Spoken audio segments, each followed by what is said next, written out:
नमस्कार। दो प्रदेश खबर विशेष में आपका बहुत स्वागत है। मैं हूं आपके साथ नदीम अहमद। चलिए बुलेटिन की शुरुआत करते हैं।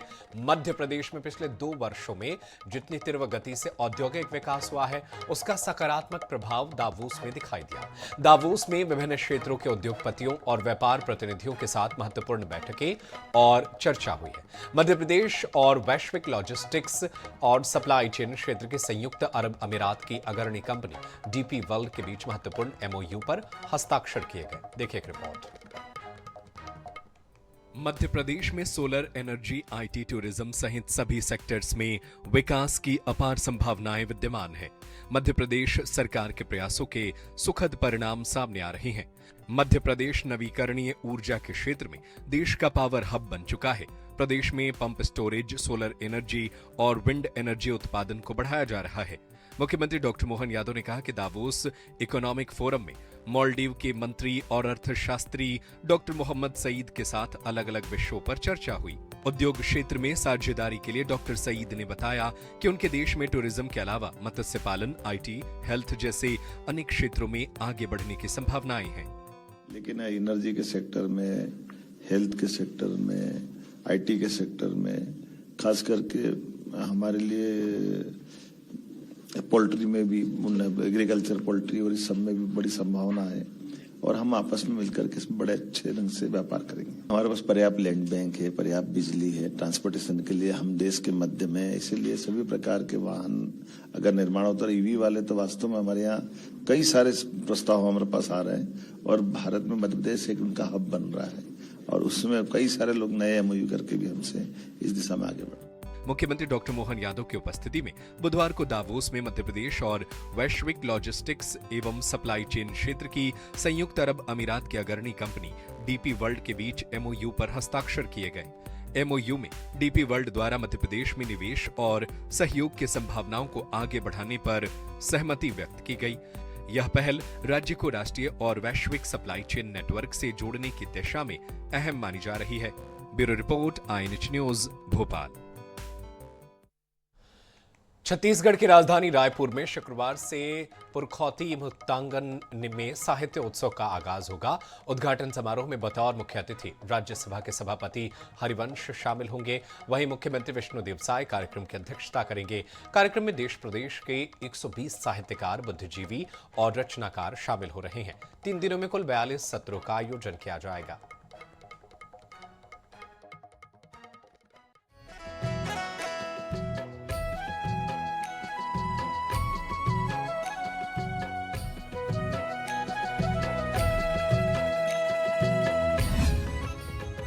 छत्तीसगढ़ सांस्कृतिक और साहित्यिक दृष्टि से समृद्ध राज्य। यहाँ लोक कला, लोक भाषा और साहित्य की एक सशक्त परंपरा रही है। चूँकि साहित्य किसी भी समाज की आत्मा होता है, बौद्धिक चेतना को जागृत करने का सशक्त माध्यम होता है। राजधानी में छत्तीसगढ़ की समृद्ध साहित्यिक, सांस्कृतिक और बौद्धिक परंपरा को राष्ट्रीय एवं अंतर्राष्ट्रीय मंच प्रदान करने के उद्देश्य से 23, 24 एवं 25 जनवरी 2026 को रायपुर साहित्य उत्सव कराने का फैसला किया गया है। छत्तीसगढ़ में मुख्यमंत्री विष्णुदेव साय के नेतृत्व वाली सरकार ने अपने कार्यकाल के 2 वर्ष पूरा कर लिए हैं। अब राजधानी रायपुर में एक बड़ा साहित्यिक जलसा होने जा रहा है। इस 3 दिवसीय साहित्यिक उत्सव में देश एवं प्रदेश के लगभग 120 ख्याति प्राप्त साहित्यकारों का आगमन होगा। आयोजन के दौरान कुल 42 साहित्यिक सत्र आयोजित किए जाएंगे, जिनमें समकालीन सामाजिक, सांस्कृतिक, राजनीतिक और बौद्धिक विषयों पर गहन विमर्श किया जाएगा। साहित्य उत्सव के सत्रों में बौद्धिक विमर्श, भारतीय ज्ञान परंपरा, संविधान, सिनेमा और समाज, देश में नव जागरण साहित्य में, साहित्य इतिहास के झरोखे में, साहित्य शैक्षणिक संस्थानों में भाषा और साहित्य का स्तर जैसे विषयों पर विचार विमर्श होगा, जो वर्तमान समय की बौद्धिक आवश्यकताओं को संबोधित करेंगे। इसके अतिरिक्त नाट्य शास्त्र एवं कला परंपरा, साहित्य और राजनीति, समकालीन महिला लेखन, जनजातीय साहित्य, छत्तीसगढ़ की लोक संस्कृति, पर्यटन, पत्रकारिता और शासन जैसे विषयों पर भी विशद परिचर्चाएं आयोजित की जाएगी। साथ ही प्रकाशकों की चुनौतियां, डिजिटल युग में लेखन और पाठक जैसे समसामयिक विषय भी विमर्श के केंद्र में रहेंगे। साहित्य उत्सव का शुभारंभ 23 जनवरी 2026 को राज्यसभा के उपसभापति हरिवंश द्वारा किया जाएगा। उद्घाटन समारोह में मुख्यमंत्री विष्णुदेव साय तथा वर्धा अंतर्राष्ट्रीय हिंदी विश्वविद्यालय की कुलपति डॉक्टर कुमुद शर्मा की गरिमामय उपस्थिति रहेगी। साहित्य उत्सव का समापन 25 जनवरी 2026 को होगा, जिसमें राज्य सरकार के मंत्रीगणों के साथ साथ डॉक्टर सच्चिदानंद जोशी एवं डॉक्टर चंद्र प्रकाश द्विवेदी जैसी प्रतिष्ठित साहित्यिक एवं सांस्कृतिक विभूतियां विशेष रूप से शामिल होंगी। साहित्य उत्सव के दौरान 23 जनवरी को सायंकाल 7 बजे से प्रख्यात साहित्यकार एवं रंगमंच कलाकार मनोज जोशी द्वारा चर्चित चाणक्य नाटक का विशेष मंचन किया जाएगा, जो आयोजन का प्रमुख आकर्षण होगा। इसके साथ ही महाभारत धारावाहिक में भगवान श्री कृष्ण की भूमिका निभाने वाले नीतीश भारद्वाज तथा सिनेमा जगत के जाने माने निर्माता निर्देशक अनुराग बसु भी साहित्यिक उत्सव में सहभागिता करेंगे। 24 जनवरी को देश के पूर्व प्रधानमंत्री अटल बिहारी वाजपेयी की स्मृति में विशेष काव्य पाठ का आयोजन किया जाएगा। छत्तीसगढ़ बोली के प्रमुख कवि रामेश्वर वैष्णव, रामेश्वर शर्मा, मीर अली, शशि सुरेंद्र दुबे उपस्थित रहेंगे। लोकगीत सत्र में डॉक्टर पीसी लाल यादव, शकुंतला तरार, बिहारी लाल साहू और डॉक्टर विनय कुमार पाठक अपनी प्रस्तुतियां देंगे। हमारा छत्तीसगढ़ संस्कृति और साहित्य के हिसाब से बहुत समृद्ध रहा है। यहाँ पर महात्मा सप्रे जी, सहमति फोर्ट, बक्सी आदि अन्य साहित्यकार रहे हैं और वर्तमान में विनोद कुमार शुक्ल जी को भारतीय ज्ञानपीठ मिलना भी छत्तीसगढ़ के बड़ा सौभाग्य का विषय। नवा रायपुर की धरती पर शब्दों का उत्सव सज रहा है। रायपुर साहित्य उत्सव 2026 23, 24 और 25 जनवरी को कविता, कहानी और संवाद एक ही मंच पर अपने सबसे सुंदर रूप में सजीव होंगे। साहित्यकारों की परिचर्चाओं एवं सत्रों के लिए आयोजन स्थल पर 4 मंडप बनाए गए। मुख्य मंडप का नामकरण ज्ञानपीठ पुरस्कार से सम्मानित छत्तीसगढ़ के एकमात्र साहित्यकार स्वर्गीय विनोद कुमार शुक्ल के नाम पर किया गया है। दूसरे मंडप का नामकरण पंडित श्याम लाल चतुर्वेदी, तीसरे मंडप का नामकरण बस्तर के गौरव साहित्यकार लाला जगदलपुरी तथा चौथे मंडप का नामकरण साहित्यकार अनिरुद्ध नीरव के नाम पर किया गया है। 24 जनवरी को डिजिटल युग में एआई विषय में सत्र में डिजिटल युग के लेखक और पाठक उपनिषद से एआई तक साहित्य की यात्रा जैसे विषयों पर चर्चा होगी। तो कुल मिलाकर साय सरकार की इस प्रशंसनीय पहल से छत्तीसगढ़ के स्थानीय साहित्यिक प्रतिभाओं को नया मंच मिलेगा। साथ ही पाठक वर्ग को भी नया साहित्य पढ़ने का मौका मिलेगा। विद्वान साहित्यकार और लेखक मंच से विभिन्न विषयों पर विमर्श करेंगे, जो कि समाज को दिशा देने में सहायक सिद्ध होगा। Bureau report, Irish news. Madhya Pradesh high court के ग्वालियर खंडपीठ ने एक क्रिमिनल अपील की सुनवाई में विधि विभाग में पदस्थ न्यायिक अधिकारी की कार्यप्रणाली पर कड़ी नाराजगी जताई। डिवीजन बेंच ने कहा, हम यह कहने के लिए बाध्य हैं कि न तो जिला सिवनी के उप संचालक अभियोजन रमेश कुमार उइके ने अपने मस्तिष्क का प्रयोग किया और न ही विधि विभाग ने अपील दायर करने के लिए कोई निष्पक्ष राय दी। बिना सोचे समझे अपील दायर करने की सलाह दे दी। कोर्ट ने यह भी कहा कि ऐसे में यह दर्शाता है कि विभाग में तत्काल व्यापक सर्जरी की आवश्यकता है, क्योंकि उसके अधिकारी औपचारिक तरीके से काम कर रहे हैं। इस केस में हाईकोर्ट ने अपील खारिज करने के साथ ही 50,000 का जुर्माना भी लगाया। यहां कोर्ट की नाराजगी इस टिप्पणी से समझी जा सकती है कि अभियुक्त के बरी होने के निर्णय के खिलाफ अपील दायर करते समय राज्य को अपने विवेक का प्रयोग करना आवश्यक है। कोर्ट ने यह भी कहा कि राज्य को यह अधिकार नहीं दिया गया है कि वह बिना सोचे समझे ऐसी अपीलें दायर करे। इससे अनावश्यक मुकदमे की संख्या बढ़ती है। आपको बता दें कि हाईकोर्ट ने जिस मामले को लेकर टिप्पणी की है वो दहेज हत्या से जुड़ा मामला मध्य प्रदेश के सिवनी जिले का है। मिलन यादव का पुरुषोत्तम यादव से 27 अप्रैल 2016 को विवाह हुआ था। 7 नवंबर 2016 को उसकी मृत्यु हो गई। 14 नवंबर 2016 को पुलिस ने दहेज हत्या का केस दर्ज किया। मामले में 10 फरवरी 2022 को फैसले में आरोपी को बरी कर दिया गया। हाईकोर्ट ने मृतका के रिश्तेदारों के कथन पढ़े और स्पष्ट किया कि घटना दिनांक से पहले दहेज प्रताड़ना संबंधी कोई शिकायत नहीं की गई। एक भी साक्ष्य प्रस्तुत नहीं किया गया जिससे साबित हो कि दहेज के लिए प्रताड़ित किया गया हो। कोर्ट ने कहा कि ऐसे में आदेश के खिलाफ अपील करने का कोई ठोस आधार अपील में नहीं दिखता।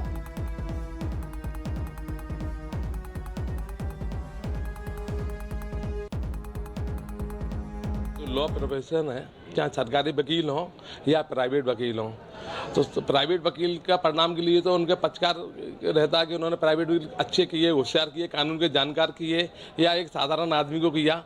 गवर्नमेंट के जो एजीपी और रहती हैं, एपीबी रहती हैं, लोक अभियोजक रहती हैं, इनमें एक तो इनका पूरा ध्यान केंद्रित नहीं रहता है कि जब न्यायालय में बयान कराने जाती हैं तो इसको केस की स्टडी नहीं करते हैं जी। आईओ इनके पास आता नहीं है।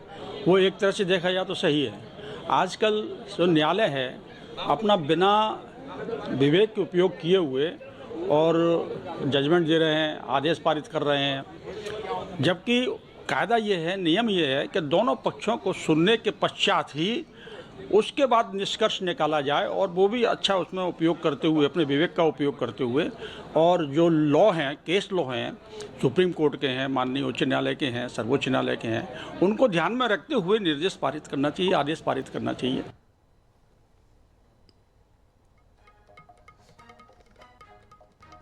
निवाड़ी जिले में 13 वर्षीय नाबालिग छात्रा से गैंगरेप और ब्लैकमेलिंग का मामला सामने आया है। नाबालिग छात्रा की शिकायत पर पुलिस ने 3 आरोपियों पर पॉक्सो एक्ट के तहत मामला दर्ज कर गिरफ्तार कर लिया है। आरोपियों में एक नाबालिग भी शामिल है।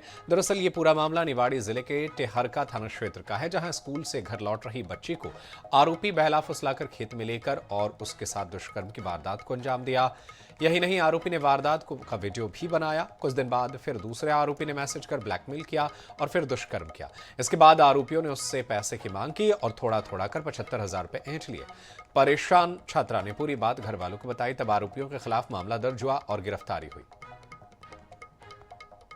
एक नाबालिग पीड़िता बच्ची ने दिनांक 20/1/26 को थाने पर आकर रिपोर्ट कराई और उसने बताया कि 3 लोगों ने उसके साथ गलत काम किया है। तत्काल उसके रिपोर्ट पर एफआईआर दर्ज की गई। बलात्कार संबंधी रिपोर्ट थी और मनी एक्सटॉर्शन यानी रुपए ब्लैकमेलिंग के तौर पर उससे लिए गए। उसके बाद पुलिस ने त्वरित कार्रवाई की और अपराधियों को, उसमें एक अपचारी बालक भी है, वो 24 घंटे के अंदर गिरफ्तार किया गया। अपचारी बालक को अभिरक्षा में लिया गया। जैसे जैसे बीजापुर के नक्सलियों के अधिकार क्षेत्र से नक्सलवाद कम होता जा रहा है, वैसे वैसे अब इन इलाकों में विकास कार्य भी दस्तक देने लगे हैं। बीजापुर में तेलंगाना सीमा से लगे ऐसे गांव जहां पर आज तक कोई प्रशासनिक अमला नहीं पहुंच पाया था, उन इलाकों में पहली बार कलेक्टर और सीईओ, जिला पंचायत अपने पूरे प्रशासनिक अमले के साथ पहुंचे थे। बता दें कि कंचाला और पालागुड़ा में नए कैंप खोले गए हैं। इसी सीआरपीएफ कैंप में कलेक्टर संबित मिश्रा और सीईओ जिला पंचायत नम्रता चौबे पहली बार पहुंचे थे। उन्होंने आश्रित ग्राम गुंडराजगुड़ा, पालागुड़ा एवं बोमेड़ गांव का भी दौरा किया। आंगनबाड़ी, स्कूल और सड़क निर्माण कार्य का जायजा लिया। निरीक्षण के दौरान अधिकारियों ने स्कूली बच्चों से मुलाकात कर शिक्षा सुविधाओं और उनकी जरूरतों को लेकर चर्चा की। अधिकारियों ने बच्चों के साथ मध्याह्न भोजन भी किया और भोजन की गुणवत्ता व व्यवस्थाओं का निरीक्षण लिया। वहीं ग्रामीणों की शिकायतों और मांगों पर भी जल्द समाधान करने का भरोसा दिया। जब जाके वहाँ ग्रामीणों से बात की तो उनका प्रमुख जो समस्या था वो पानी का था, पीने के पानी का था। तो पीएचई के इंजीनियर भी साथ में उपस्थित थे। जल जीवन मिशन के काम इन तीनों गांवों में सैंक्शनड है, बट काम शुरू नहीं हो पाया था, तो उसको तत्काल प्रारंभ करने के लिए निर्देश दिए हैं। साथ ही पीएचई डिपार्टमेंट को बोले हैं कि जल्दी से जल्दी जो सोर्स सैंक्शनड है वहाँ पे बोरिंग करके हैंडपंप की स्थापना करें। इसके अलावा हम जो मेकशिफ्ट हमारे स्कूल्स हैं वहाँ पे जो शेड में अभी संचालित है वहाँ पे रुके। गुंडराजगुड़ा में हमने पाया कि शिक्षा दूत अनुपस्थित थे, तो उन लोग के खिलाफ भी जांच करने के लिए हमने। रीवा जिले में नशे के सौदागरों के खिलाफ चलाए जा रहे ऑपरेशन प्रहार 2.0 में चौरहटा पुलिस ने नशीली दवाओं की तस्करी का खुलासा किया। नशीली दवाओं की बड़ी खेप के साथ 2 आरोपियों को गिरफ्तार किया गया है। मामले में तस्कर कुरियर सेवा का इस्तेमाल कर गुजरात के अहमदाबाद से नशीली टैबलेट और कैप्सूल मंगवाते थे। आरोपियों से 2,07,000 की 26,000 टैबलेट बरामद कर एक 4 व्हीलर भी जब्त किया गया। 2 दिन से नशे के लिए टैबलेट और कैप्सूल की सप्लाई किए जाने की सूचना मिली थी। मामले में नीम चौराहा से इमली चौराहा करहिया नंबर 1 की ओर आ रहे बोलेरो को घेराबंदी कर पुलिस ने पकड़ा, तो तलाशी में मुखबिर की सूचना सच निकली। थाना प्रभारी सिविल लाइन के माध्यम से ये प्रतिवेदन यहाँ पर भेजा गया था और जिसमें ये उल्लेखित किया गया था और ये हमारे संज्ञान में आया कि जो आरक्षक हैं उन्होंने एक फरार आरोपी को पकड़ा था और इसके बाद उन्होंने उसको छोड़ दिया। जैसे ही ये तथ्य संज्ञान में आया है तो तुरंत ही चूंकि मामला गंभीर प्रकृति का था, आरक्षक की जो संपूर्ण गतिविधियां थी वो संदेहास्पद लगी। इन्हीं आधारों पर अभी उनको सस्पेंड कर दिया गया है और इसमें जांच जो है वो प्रारंभ कर दी गई है। जांच की जा रही है और जांच में जैसे भी तथ्य आएंगे उस अनुसार आगे की कार्यवाही की जाए। जशपुर पुलिस ने अवैध कफ सिरप के साथ एक आरोपी को गिरफ्तार किया है। आरोपी के पास से पुलिस ने 640 नग कफ सिरप जब्त किया है, जिसकी कीमत 1,11,000 रुपए है। पुलिस को लंबे समय से आरोपी मोहित गुप्ता के खिलाफ पुलिस को शिकायत मिल रही थी।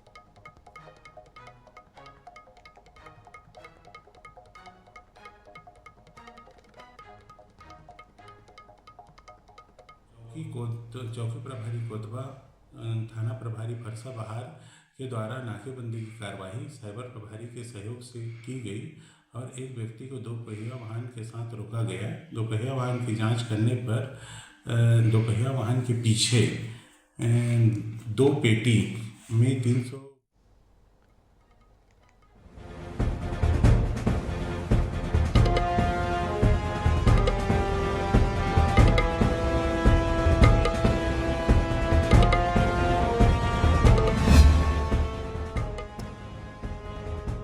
और अब बात उत्तर प्रदेश के खबरों की करते हैं। सोनीपत हरियाणा में आयोजित मूर्ति प्राण प्रतिष्ठा समारोह और 8 मान के भव्य भंडारा कार्यक्रम में उत्तर प्रदेश के मुख्यमंत्री योगी आदित्यनाथ ने सनातन धर्म की महत्ता और उसकी वैश्विक भूमिका पर जोर दिया। उन्होंने कहा कि भारत का हित सनातन धर्म से जुड़ा है और इसके सशक्त होने से विश्व कल्याण का मार्ग प्रशस्त होगा। योगी ने अयोध्या, काशी विश्वनाथ धाम और प्रयागराज का उल्लेख करते हुए सांस्कृतिक पुनर्जागरण और सामाजिक समरसता का संदेश दिया। डबल ताकत के साथ, डबल स्पीड के साथ कैसे बढ़ती है। गुलामी की बेड़ियां तोड़ डाली गई, गुलामी के ढांचे नष्ट हो गए। अयोध्या में रामलला का भव्य मंदिर का निर्माण हो गया और सनातन धर्म की ध्वजा पताका उसके ऊपर फहरा रही है। यह है भारत का वैभव जो प्रत्यक्ष दिखता है। कोई सोचता था काशी में काशी विश्वनाथ धाम, आज से 10 साल पहले कोई जाता था, 10 श्रद्धालु एक साथ जाने में कठिनाई होती थी, 50 लोग नहीं जा सकते थे। आज काशी विश्वनाथ धाम में 50,000 श्रद्धालु एक साथ जा सकता है, दर्शन कर सकता है। इस समय 1.5 से लेकर 2 लाख श्रद्धालु प्रतिदिन वहां दर्शन कर रहा है। अयोध्या में 1.5 से 2 लाख श्रद्धालु प्रतिदिन दर्शन कर रहा है। कोई भय नहीं, कहीं कंजेशन नहीं, कहीं पर अफरा तफरी नहीं। और प्रयागराज में समरसता का क्या अद्भुत नजारा है। मौनी अमावस्या में 4.5 करोड़ श्रद्धालुओं ने संगम में स्नान किया। 4.5 करोड़। दुनिया के कई देशों की आबादी 4.5 करोड़ नहीं है, जहां हमारे यहां एक दिन में लोग संगम में, त्रिवेणी में आस्था की डुबकी लगा रहे हैं। ये भारत में ही हो सकता है। ये संतों का प्रताप है, इनकी साधना का प्रतिफल है, राजनीतिक नेतृत्व के द्वारा दिया गया मार्गदर्शन है और आने वाले हर श्रद्धालु को सुविधाजनक तरीके से उसकी आस्था का सम्मान करते हुए अपने कार्यक्रम को आगे बढ़।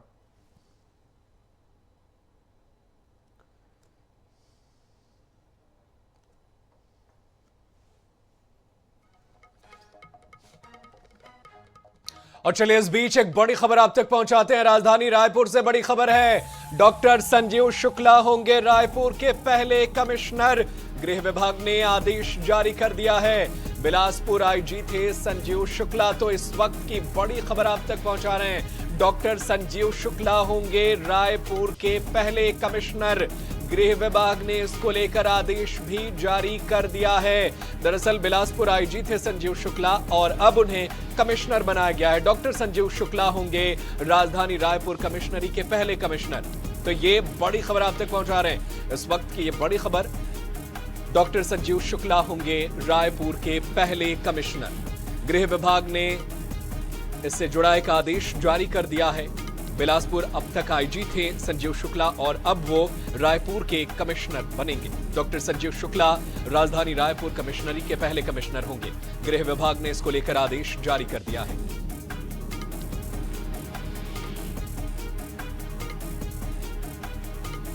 तो बड़ी खबर आप तक पहुंचा रहे हैं राजधानी रायपुर से। गृह विभाग ने एक आदेश जारी किया है और इस आदेश में बताया गया है कि डॉक्टर संजीव शुक्ला रायपुर के पहले कमिश्नर होंगे।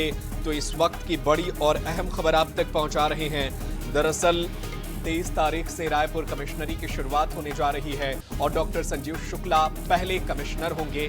गृह विभाग ने इसको लेकर आदेश जारी कर दिया है। तो इस वक्त की ये बड़ी और अहम जानकारी आप तक पहुंचा रहे हैं। अब तक बिलासपुर आईजी थे संजीव शुक्ला और अब उन्हें नई जिम्मेदारी मिली है और रायपुर के पहले कमिश्नर होंगे डॉक्टर संजीव शुक्ला।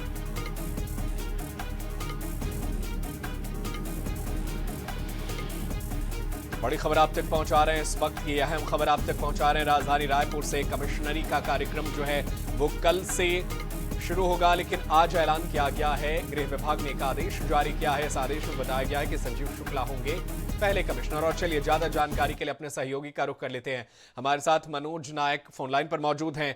मनोज, डॉक्टर संजीव शुक्ला को पहला कमिश्नर बनाया गया है, क्या कुछ जानकारी है? जी देखिए, कल ही गृह विभाग ने अधिसूचना जारी की थी कि राजधानी रायपुर में 23 जनवरी से कमिश्नर प्रणाली लागू की जाएगी और इसके लिए जो है आज एक बार फिर जो है एक आईपीएस स्तर पर बड़ा फेरबदल हुआ और इसके बाद इस फेरबदल में बिलासपुर आईजी डॉक्टर संजीव शुक्ला को रायपुर के पहले कमिश्नर की जिम्मेदारी सौंपी गई है। आपको बताना चाहूंगा कि रायपुर में कमिश्नरी लागू करने को लेकर काफी दिनों से जो है उथल पुथल मची हुई थी। काफी संशय लगातार लोग लगा रहे थे कि पूरे जिले में कमिश्नरी लागू होगी या सिर्फ नगरीय निकाय क्षेत्र में, और अंत में सरकार ने फैसला किया कि सिर्फ निकाय क्षेत्र में ही कमिश्नरी लागू होगी। और आपको बताना चाहूंगा कि आज जो फेरबदल हुआ सिर्फ 15 आईपीएस अधिकारियों के तबादले किए गए हैं, जिसमें संजीव शुक्ला को जो है रायपुर का पहला कमिश्नर बनाया गया। वहीं दुर्ग आईजी राम गोपाल गर्ग को बिलासपुर का नया आईजी नियुक्त किया गया है। वहीं राजनांदगांव रेंज के आईजी अभिषेक शांडिल्य को दुर्ग का नया आईजी बनाया गया है। इसी प्रकार जो है पुलिस मुख्यालय में पदस्थ डीआईजी बालाजी राव सोमावार को पुलिस महानिरीक्षक राजनांदगांव रेंज की जिम्मेदारी सौंपी गई है। वहीं कांकेर के डीआईजी अमित तुकाराम कांबले को अतिरिक्त पुलिस आयुक्त रायपुर का बनाया गया है। इसी प्रकार डॉक्टर लाल उमेश सिंह को भी जो है जसपुर का नया पुलिस अधीक्षक नियुक्त किया गया। एक प्रकार से जो है राजधानी रायपुर में पिछले 1 साल से डॉक्टर लाल उमेश सिंह कप्तानी कर रहे थे, उन्हें जो है जसपुर की जिम्मेदारी सौंपी गई है। वहीं आईपीएस शशि मोहन सिंह को रायगढ़ का नया एसपी नियुक्त किया गया है। इसी प्रकार दिव्यांग पटेल, उन्हें जो है एसआरपी की जिम्मेदारी सौंपी गई है। वहीं आईपीएस उमेश प्रसाद गुप्ता को पुलिस उपायुक्त रायपुर में पदस्थ किया गया है और संदीप पटेल को पुलिस उपायुक्त रायपुर नगर निकाय क्षेत्र में पदस्थ किया गया है। बिल्कुल, अलग अलग अधिकारियों की तैनाती हुई है। बहुत शुक्रिया मनोज नायक तमाम जानकारी के लिए। आप नजर बनाए रखिएगा, आगे भी आपसे जानकारी हासिल करते रहेंगे।